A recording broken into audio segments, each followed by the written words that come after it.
Shalom a todos, bienvenidos, espero me esté escuchando bien. De antemano, antes de comenzar, quiero hacer una breve aclaración. Pedir disculpas que pues el tema que vamos a tratar en esta ocasión no es el que habíamos prometido en el último video que tuvimos. Ese tema pues sí lo habíamos dado, sí tuvimos una sesión acerca de eso. Pero pues el video no se grabó bien, tuvo algunos inconvenientes con el audio, se escuchaba un poco mal. Entonces decidí mejor posponer el tema, darlo más adelante. También para no atrasarnos tanto en ese punto, ya dimos la primera parte acerca del tema de la honra a los padres. Y quiero continuar hablando acerca de los siguientes mandamientos, para no enfocarnos tanto en uno, para terminar esta sección y más adelante dar otros temas diferentes. Estos temas acerca de los 10 mandamientos, como lo he comentado, mi propósito es que sirvan como un fundamento para que aprendamos algo acerca de la Torah. Aprendamos de los que los mandamientos de Dios pues tienen ese propósito, ¿no? Y ese sentido a lo largo de toda la escritura.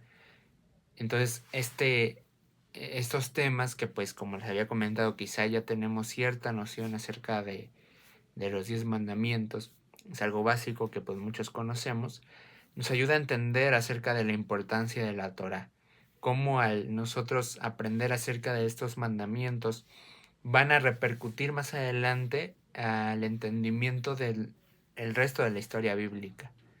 Nos va a ayudar a tener esto como base para poder entender otros pasajes, para poder entender el contexto en el que se desarrolla la historia y qué enfoca cada mandamiento, qué es lo que repercute realmente. Entonces, por eso es que quise pues tener esa sección acerca de los 10 mandamientos del Decágono, para más adelante pues cuando toquemos otros temas ya tengamos este fundamento y ver cómo en la Biblia existe eh, ese punto de partida del cual Dios nos dio para que podamos entender todo el contexto bíblico en general. Entonces, pues bueno, el tema que vamos a traer en esta ocasión es el siguiente mandamiento después de la honra a los padres, que es el no matarás. Ustedes pueden ver que en el título de este video yo puse ahí signos de interrogación. ¿Y por qué? Porque vamos a ver que realmente este mandamiento está mal entendido, está mal traducido más específicamente, debido a que justamente en el proceso de la traducción, al cambiar una palabra, se deja un significado totalmente distinto. Es por eso que mucha gente pues toma estos términos, obviamente quizá ignorando que pues la Biblia no fue escrita al 100% en español. Bueno, más bien no fue escrita en español. Son traducciones y obviamente muchas veces dentro de la traducción se llega a perder cierto sentido del original. Por eso es importante pues retomar el original en hebreo. Este es un ejemplo de esto, donde pues este desconocimiento, podemos decirlo así, o no querer ser honestos intelectualmente, pues nos da pauta a malas interpretaciones y a sacar cosas fuera de contexto. Por ejemplo, vamos a partir de Éxodo capítulo 20, verso 13. Dice así, textualmente: no matarás.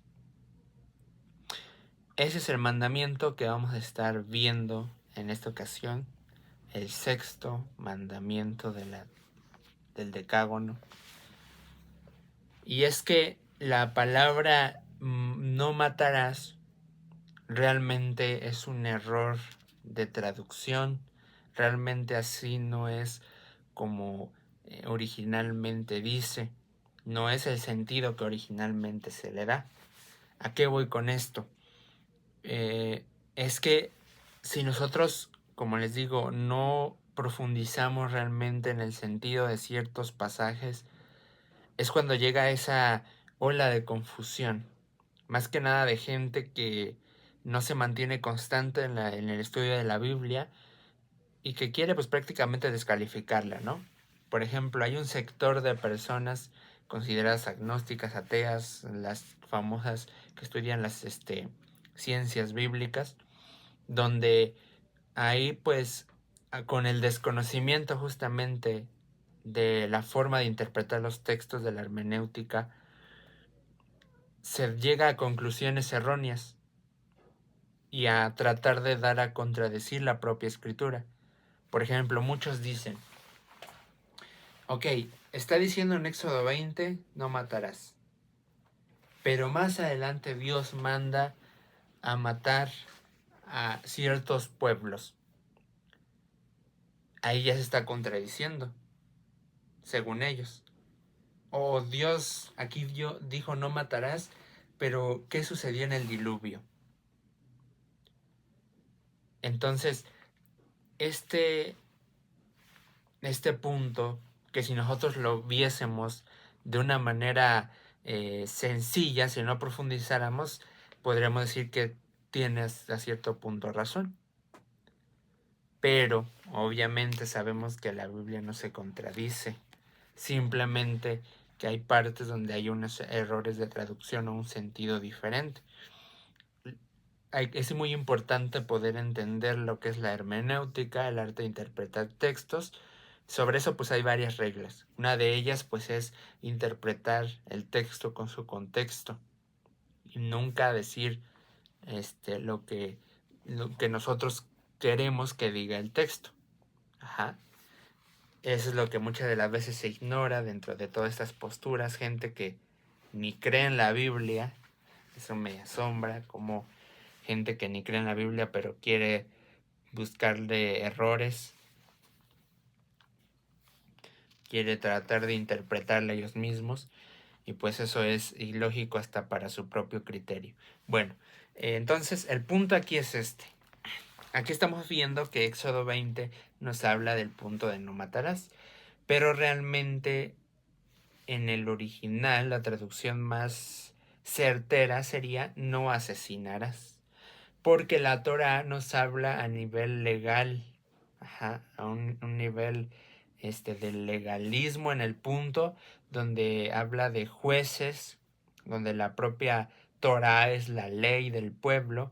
Entonces, este punto tenemos que verlo con ojos de legalidad. ¿A qué nos estamos refiriendo?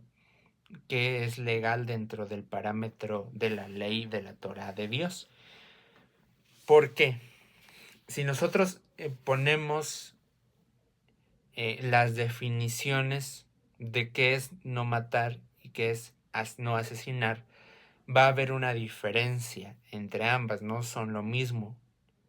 Son cosas diferentes en el ámbito legal. La Torá tiene ese objetivo, es la carta magna de el pueblo de Dios. Entonces tenemos que verlo con los ojos de legalidad para poder entenderlo. Por ejemplo, ¿cuál es de una manera sencilla la diferencia de matar a asesinar? Matar, para que lo entendamos rápidamente, es quitar la vida. Ajá, quitar la vida a alguien o a algo. Esa es la definición sencilla. Ahorita lo vamos a profundizar un poco más acerca con estas diferencias, pero vamos a hablarlo así directamente. Y asesinar es cuando alguien quita la vida, pero con alevosía y ventaja. O sea que no es algo que sucedió con un contexto definido, sino, perdón, con una idea indefinida. Ajá.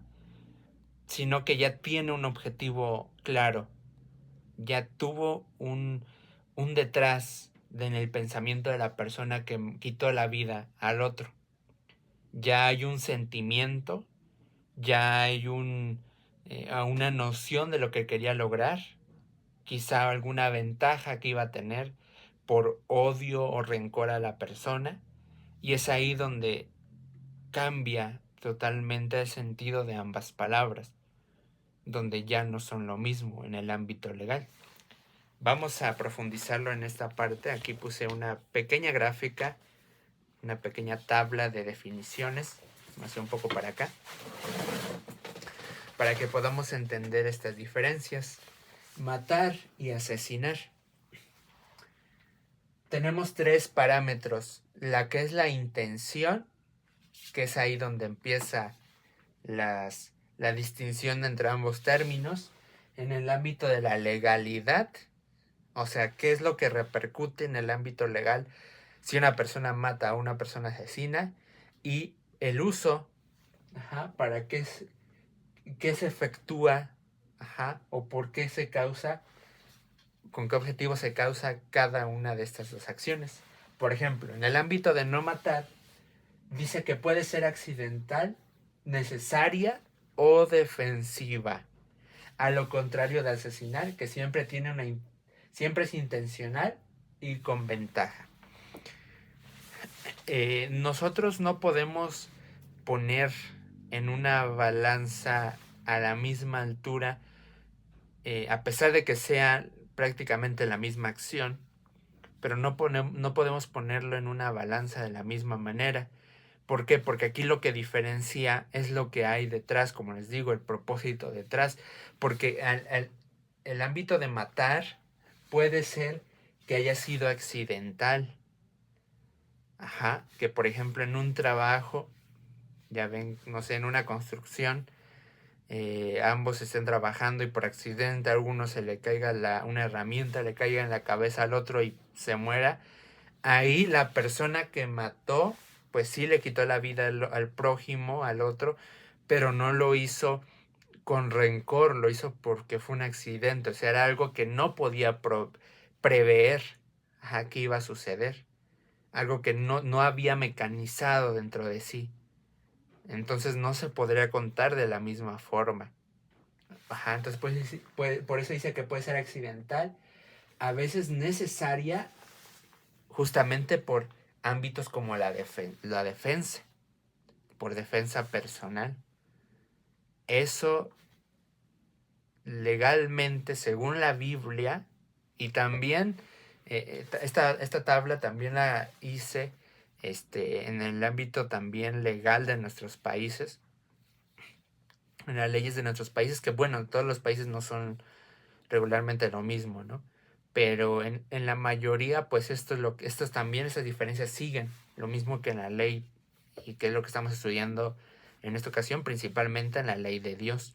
Hay una diferencia, porque en el ámbito de que a veces es necesario, como es la propia defensa, no se cuenta como asesinato, o sea, no se estaría quebrantando, no se estaría pecando, según la propia escritura. Porque justamente ahí es donde entrarían estos pasajes.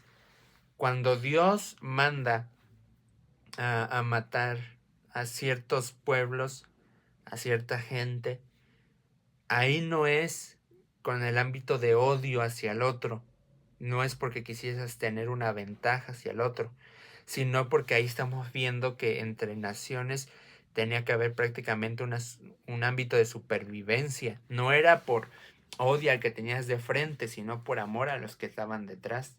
La supervivencia de una especie, si puede decir así.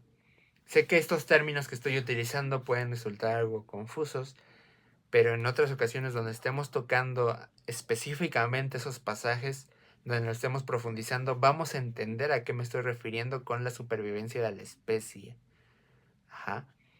Pero el punto aquí es la gente no lo hacía por odio, no lo hacía por querer tener una ventaja sobre el otro en el ámbito de querer sobresalir o subyugar, sino porque en esas guerras obviamente tenían que defender al pueblo. Cuando, por ejemplo, hubo la guerra después de que salieron de Egipto, ¿no? Donde fueron emboscados, ahí tenían que defender a los suyos, y eso Dios lo permite porque no estás haciéndolo con un sentido de odio en tu corazón, sino para proteger a los tuyos. Entonces en la Biblia eso está permitido, no sería pecado. Lo que es pecado es el asesinato, cuando ya es intencional. Ajá. O sea, más bien, aquí dice que siempre es intencional. El asesinato nunca va a ser algo que sucedió de repente. ¿Por qué? Porque ya es algo que la persona ya tiene previsto que puede suceder. Es algo que ya pensó, ajá, que ya maquinó dentro de sí, que ya estuvo, pues sí, guardando, ¿no? Dentro de sus pensamientos y que ya planeó.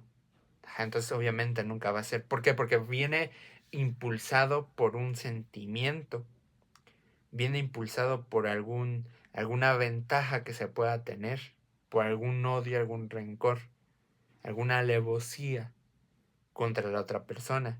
Entonces esas son principalmente la diferencia de ambas partes. Vamos a verlo en el ámbito legal.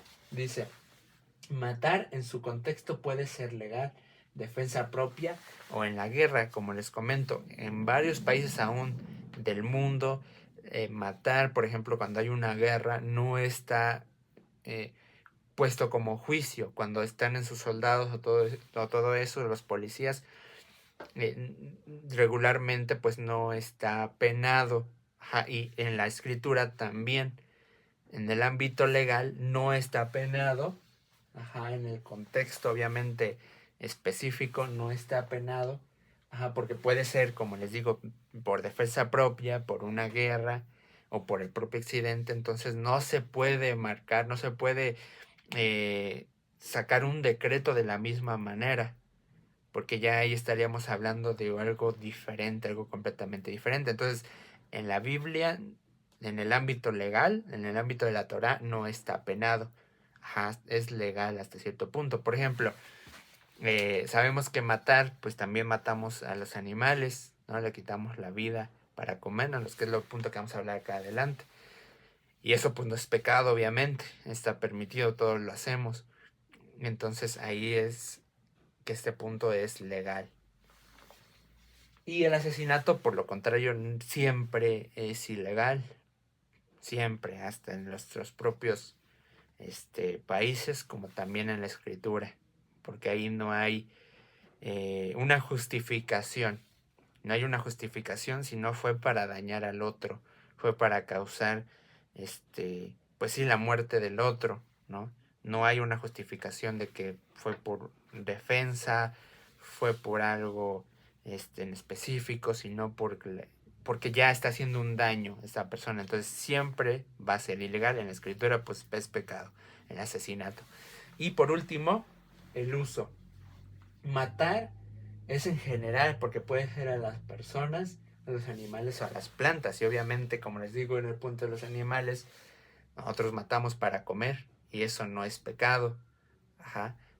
Por ejemplo, luego a las plantas también se pueden llegar a marchitar y eso pues tampoco es pecado. Y volvemos a lo mismo con las personas, pues en ciertos parámetros, cuando es accidental, cuando es por defensa propia, ya ahí no sería que esté quitado, ¿no? Entonces aquí puede ser en ciertos puntos, pero el punto del asesinato siempre va a ser para la persona, perdón, en el ámbito criminal, siempre va a ser. Entonces, estas son las tres diferencias, para explicarlo de una manera sencilla, entre el asesinato y el matar. Y esto pues lo quise comentar de esta manera. Quizá pues muchos ya tenemos esta noción, pero para que entendamos que sí hay una diferencia entre ambos términos. Y el que está utilizando aquí Éxodo 20 es el no asesinarás, porque ese es el que sí está penado por la escritura. Cuando uno le quita la vida a su prójimo con alguna alevosía, alguna ventaja, con odio, con rencor, ahí es donde ya es contado como pecado y es también pagado con la muerte. Ajá, ojo por ojo, diente por diente, como también la escritura lo dice. Ahora, quiero aquí también comentar un punto importante, que este punto nos va a ayudar a entender muchas de las cosas de la escritura. ¿Cómo es que Dios define, cómo es que Dios observa las obras que nosotros hacemos. ¿Cómo es que Dios pesa el pecado? Ajá. ¿Cómo es que Dios pesa el pecado o pesa el bien, la bondad? ¿Cómo se efectúa realmente? Y es que, nuevamente voy a hacer a un lado para que podamos ver cómo se definen las obras según la Escritura, cómo Dios las define. ¿Por qué digo esto? Por ejemplo, vamos rápidamente a Génesis. Déjenme regreso un poquito más. Aquí, Génesis.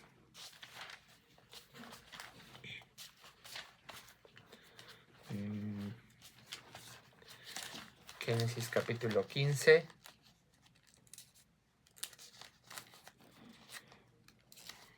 Momento. Esta Biblia es nueva, la que tengo, y luego las nuevas, como han estado mucho tiempo compactadas, cuesta un poco de trabajo despegarlas. Génesis capítulo 15, verso 6. Dice: y creyó Abraham a Yahweh y le fue contado por justicia. Este pasaje ha sido pues utilizado muchas de las veces para tratar de como querer dar a entender que con el hecho de nosotros tener fe ya no son necesarias las obras en nuestra vida, ya están de más prácticamente con nosotros. Pero nunca la Biblia dijo eso, nunca la Biblia puso a pelear la fe contra las obras. Sé que hay pasajes donde habla que pues las obras no nos justifican, pero lo que tenemos que entender es cómo Dios ve este punto. Por ejemplo, ahorita vimos que creyó Abraham a Yahweh y le fue contado por justicia. O sea, ahí fue justificado Abraham por el hecho de tener fe. Pero ¿cómo es esto posible? Y la respuesta está en esto. Bueno, aquí hice una gráfica para que podamos entender. Primero tiene que haber una intención, que es lo que estamos viendo, que sería como la fe para nosotros los creyentes. La intención es la idea, el propósito que tiene en tu interior antes de hacer algo, que va interconectado con la acción. La acción, el movimiento, acto o comportamiento que realizas. El problema que se tiene muchas de las veces es que se quiere como que poner a pelear ambas partes, cuando para Dios vienen entrelazadas. Una va con la otra. La intención siempre va a ir con la acción y viceversa. Pero, ¿qué pasa cuando tratamos como que de separarlas? Tratamos de solamente enfocarnos en una. Por ejemplo, si nosotros nos enfocásemos nada más en la acción,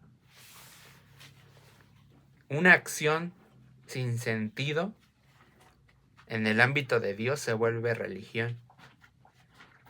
¿Por qué? Porque la religión está llena de buenas, ¿cómo se puede decir? De obras donde se quiere poner a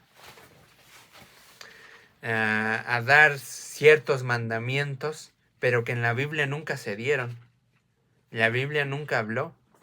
Las famosas tradiciones, donde lo hacemos nada más por hacerlo, pero no hay un sentido para nosotros. Y recordemos que Yeshua siempre, más bien Yeshua en el ámbito cuando él estaba con los fariseos, por ejemplo, los maestros de la ley, siempre estuvieron en esa discrepancia por las tradiciones, porque la acción sin sentido se vuelve una tradición. Se vuelve algo que actuamos por actuar sin un propósito. Y cuando alguien actúa así, llega a cometer también errores. Porque los fariseos anteponían su tradición a lo que Dios originalmente había dado, al sentido original que Dios había dado. Ese es el problema. Eso es de lo que habla el Nuevo Testamento acerca de las obras de la ley. de que las personas quieren actuar, pero sin tener realmente una intención de corazón.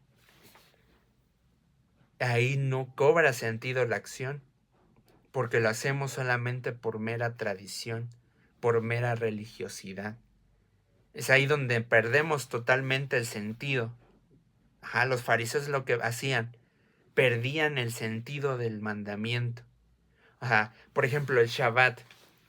El Shabbat, como ya lo hemos visto, tiene pues una importancia grande, un beneficio grande para nosotros. Como dijo Yeshua, el hombre no fue hecho para el Shabbat, sino el Shabbat para el hombre, porque es un regalo para nosotros.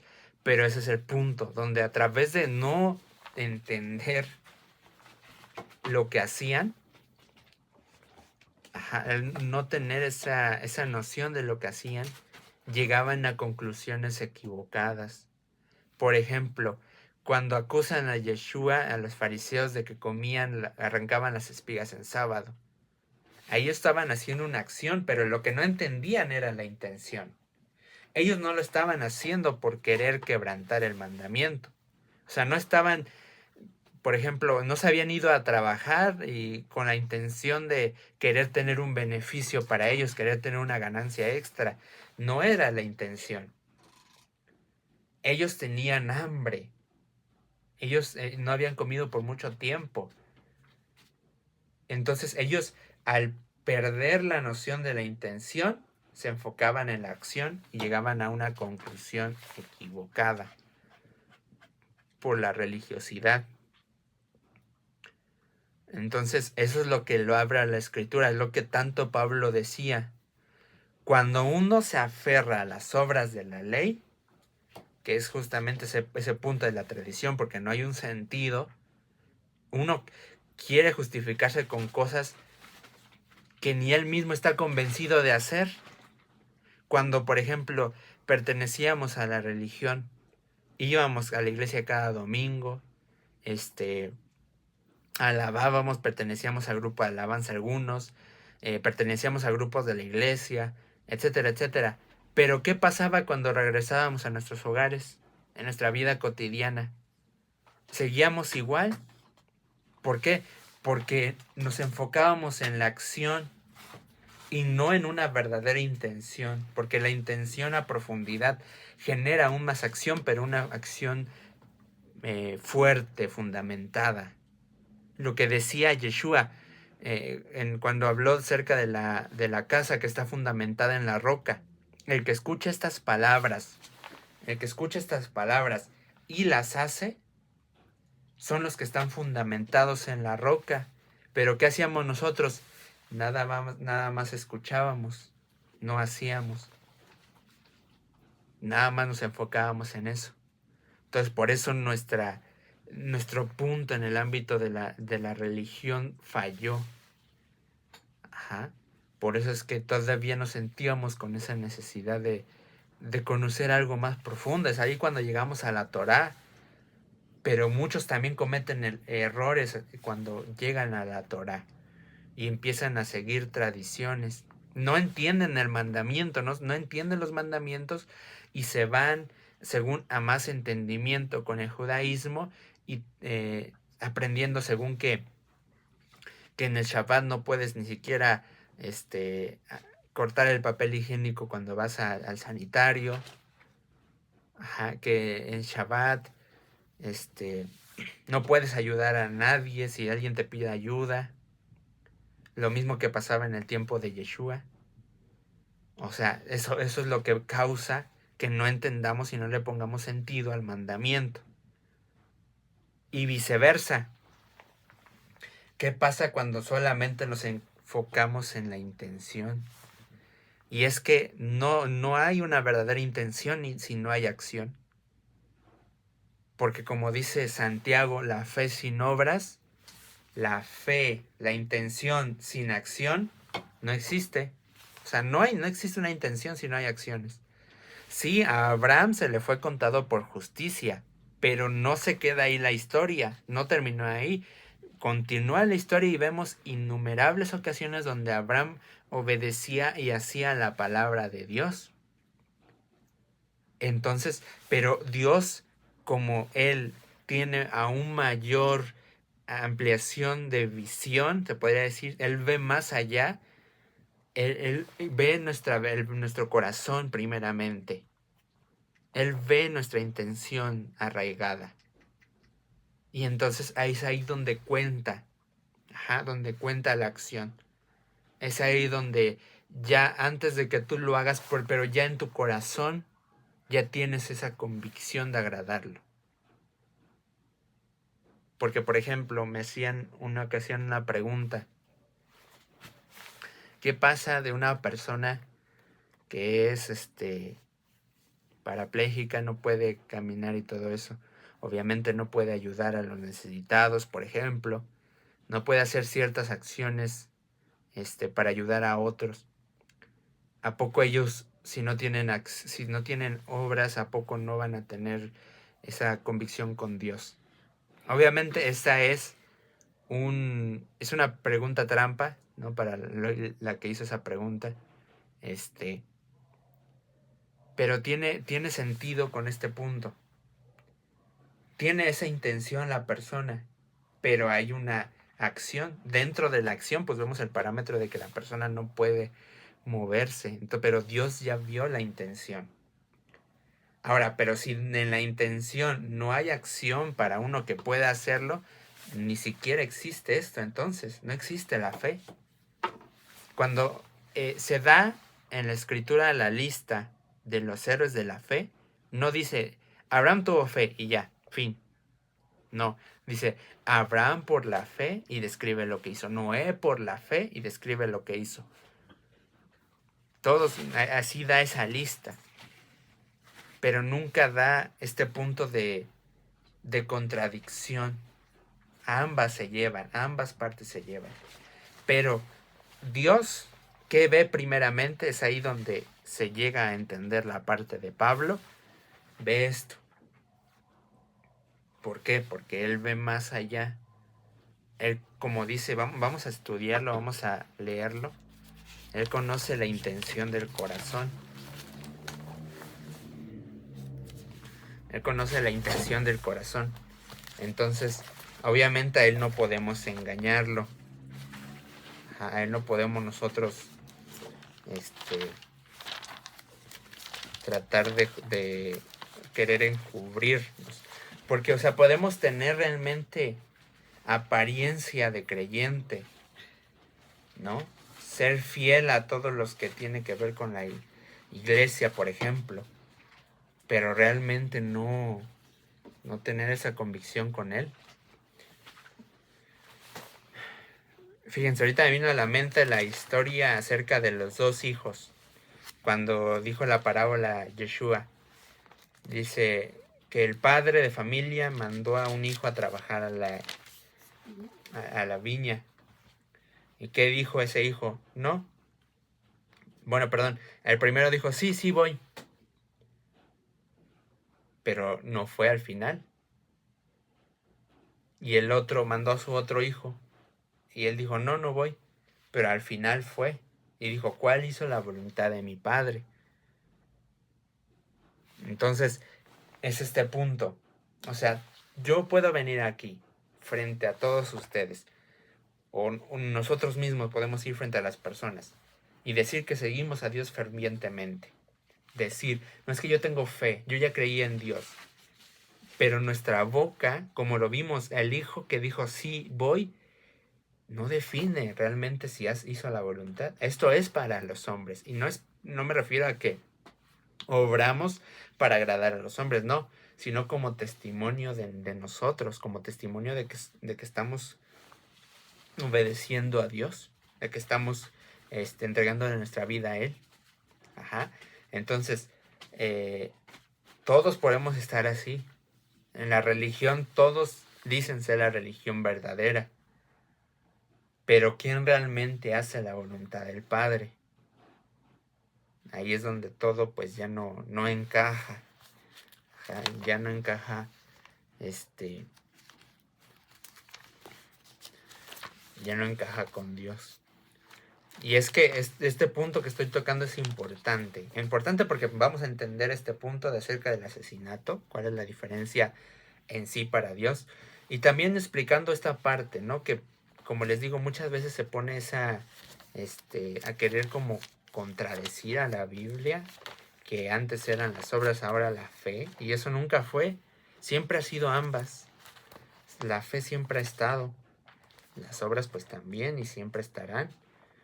Entonces, a lo que se refería, en este caso Pablo, cuando hablaba de las obras de la ley, es esas obras que al tratar de querer guardar los mandamientos se convierten en tradiciones de hombres, porque no hay un sentido, no hay un propósito, no hay un entendimiento detrás.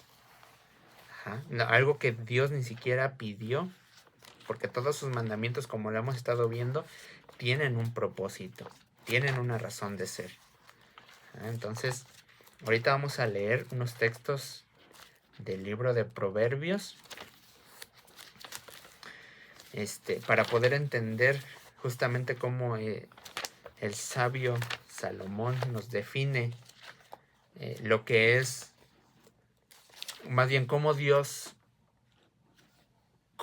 analiza, cómo Dios determina nuestras obras. ¿Qué es lo que Dios realmente escudriña de nosotros? Vamos aquí a buscarlo, el libro de Proverbios. Como les digo, aquí las hojas están muy pegadas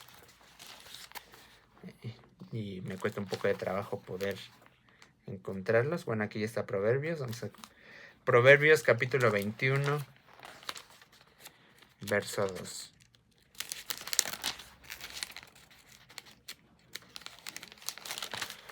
Dice así: todo camino del hombre es recto en su propia opinión. Es lo que he comentado constantemente a lo largo de estos temas. La descripción, la definición de lo que es el bien, de lo que es hacer la voluntad de Dios, de lo que es obedecer a Dios para el hombre, o sea, lo que el hombre pueda opinar es completamente arbitrario, es objetivo, porque cada uno define por sí mismo lo que es bueno y lo que es malo. Cada uno determina eso. Por eso existen muchas religiones, porque cada uno quiere decir lo que quiera. Y nosotros no tenemos que actuar o no tenemos que determinar para nuestras vidas eso. Porque como dice aquí, todo el camino del hombre es recto en su propia opinión. Para mí, en lo personal, un camino es bueno. Pero para otra persona, ese camino que para mí es bueno, está mal.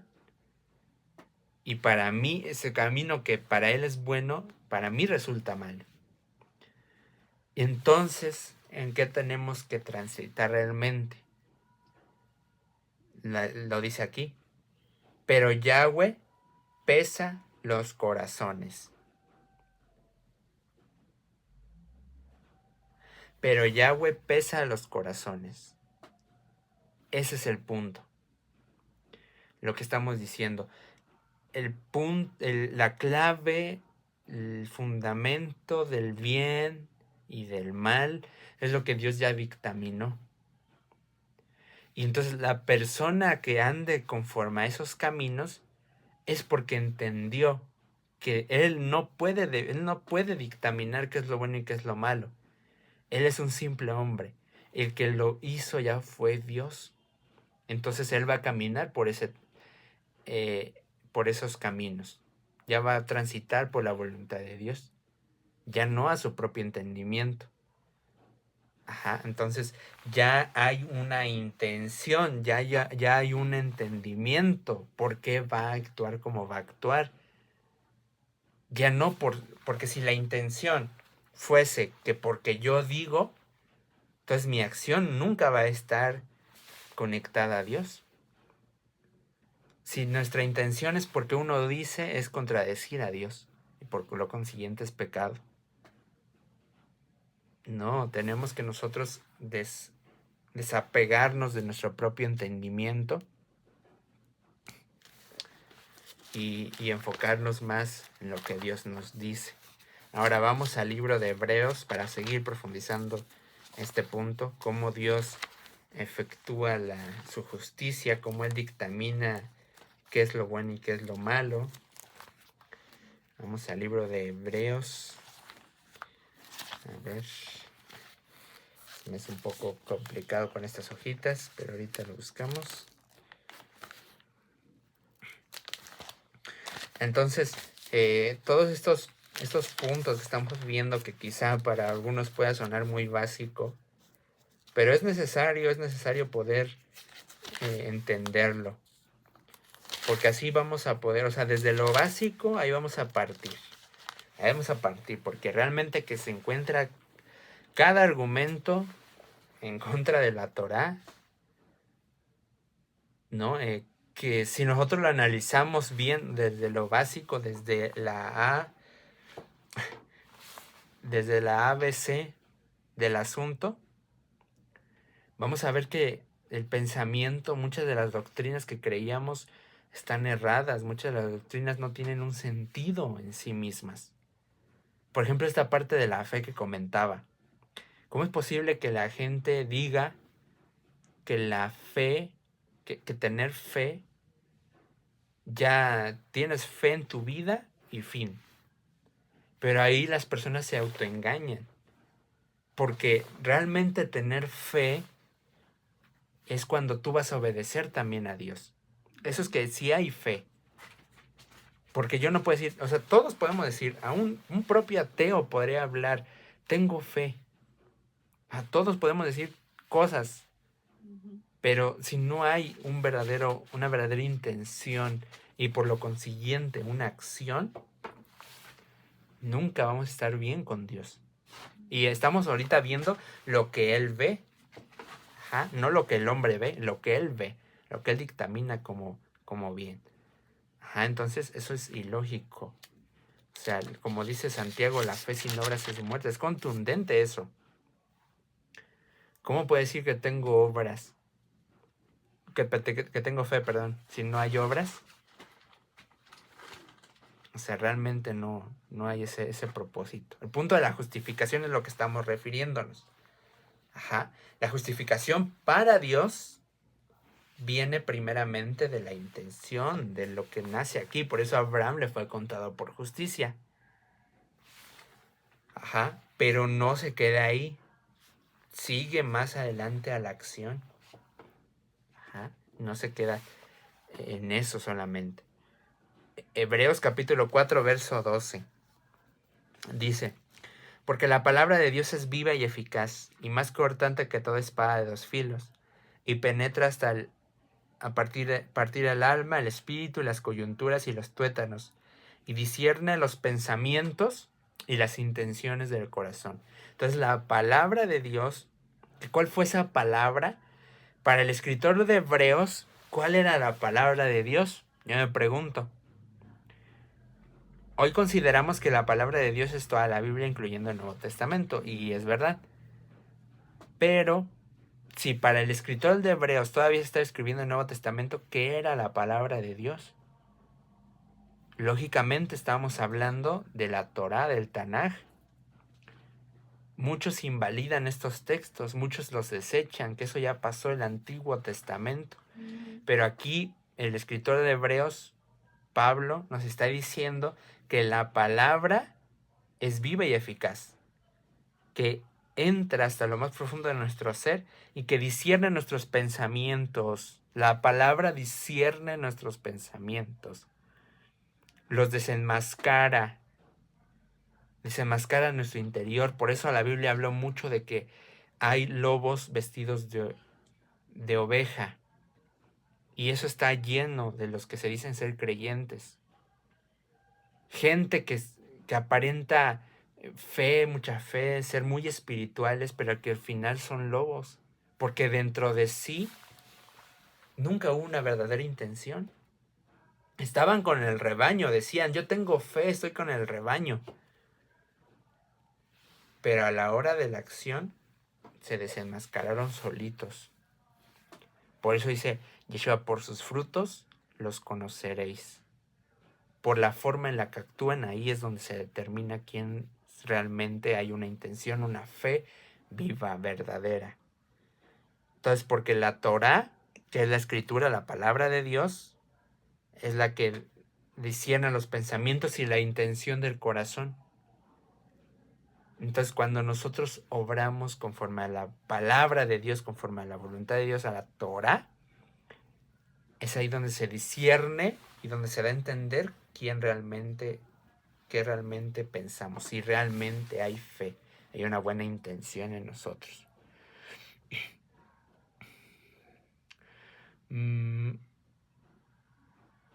Entonces, vamos por último a leer Mateo para poder concluir este punto y avanzar, porque hay otro punto importante también. Esto, aunque parezca que estoy saliendo un poquito del tema, pero tiene mucho que ver. Ahorita que leamos este pasaje, vamos a concluirlo. Mateo capítulo 15. Mateo capítulo 15, verso 19, dice: porque del corazón salen los malos pensamientos, los homicidios, los adulterios, las fornicaciones, los hurtos, los falsos testimonios, las blasfemias. Entonces, del interior salen también las malas acciones, los asesinatos. Ajá. Y ese es el punto también que quiero comentar, para que entendamos y podamos tener ese entendimiento, ese discernimiento, qué es lo que Dios toma como pecado y qué es lo que no toma como pecado. La clave para entender es esto, es lo mismo. Lo que Él toma para bien también es la misma regla para el mal. Lo que comienza aquí. Lo que comienza con la intención. ¿Con qué intención estás haciéndolo? Da como resultado la acción que vas a realizar y también el qué decreto o qué determina Dios frente a lo que estás haciendo. Por ejemplo, en el punto del asesinato, a diferencia del matar, vemos que la intención en el punto de matar es muy diferente en el punto del asesinar, porque la intención en el matar no es para causar necesariamente, ¿cómo se puede decir? No es porque odies a la persona, por una ventaja, una alevosía que puedas tener, ¿no? Es porque porque fue un accidente, por ejemplo, como lo comentábamos, por la defensa propia. Entonces, ahí la intención es lo que cuenta. Ajá, la intención, lo que surge de nosotros, lo que sale de nosotros. Ahí es donde parte lo que nosotros tenemos que definir para entender qué es lo que es pecado y qué es lo que no.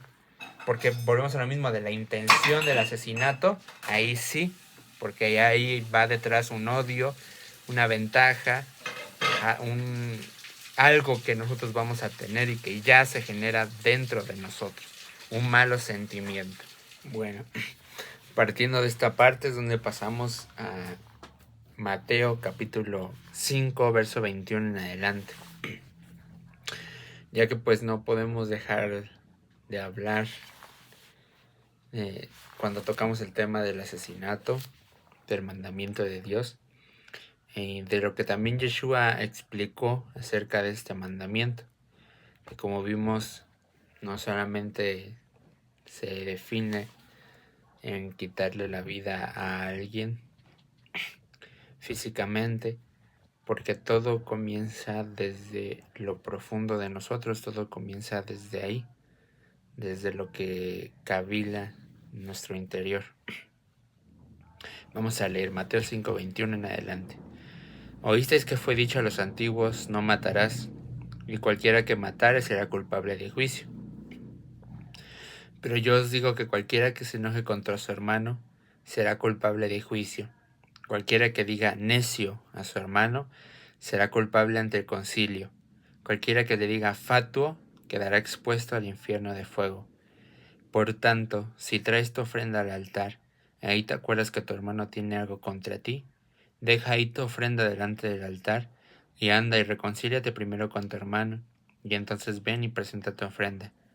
Ponte de acuerdo con tu adversario pronto, entre tanto estés con él en el camino. No sea que el adversario te entregue al juez y juez al alguacil, y seas echado en la cárcel. De cierto te digo que no saldrás de ahí hasta que pagues el último cuadrante.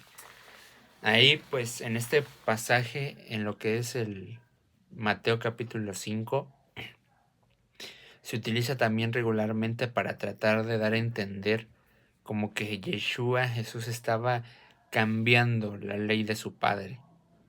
Porque sabemos que, como leímos textualmente Éxodo 20, nos habla del mandamiento no matarás. Pero aquí Yeshua está agregando al mandamiento. Bueno, podemos pensar que está agregando al mandamiento o que lo está cambiando, ¿no? Pero no es así. Cuando dice oísteis que fue dicho, es un término que se refiere a lo que los maestros de la ley o los que eran líderes religiosos de su tiempo enseñaban. Cuando él citaba la escritura, lo que estaba escrito, justo decía eso, escrito está. Lo vemos en el caso de, por ejemplo, Mateo capítulo, si no me equivoco, 3, cuando él va a ser tentado al desierto, no, perdón, el capítulo 4, cuando él va a ser tentado al desierto. Entonces, en todo ese punto,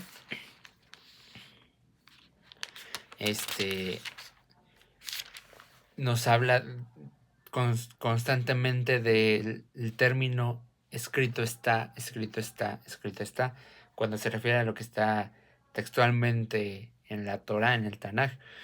Pero aquí está viendo el punto de oísteis que fue dicho, refiriéndose a estos maestros de la ley. Ahora, no era porque estuvieran ellos enseñando mal este mandamiento en específico, sino que no lo enseñaban en su complejidad.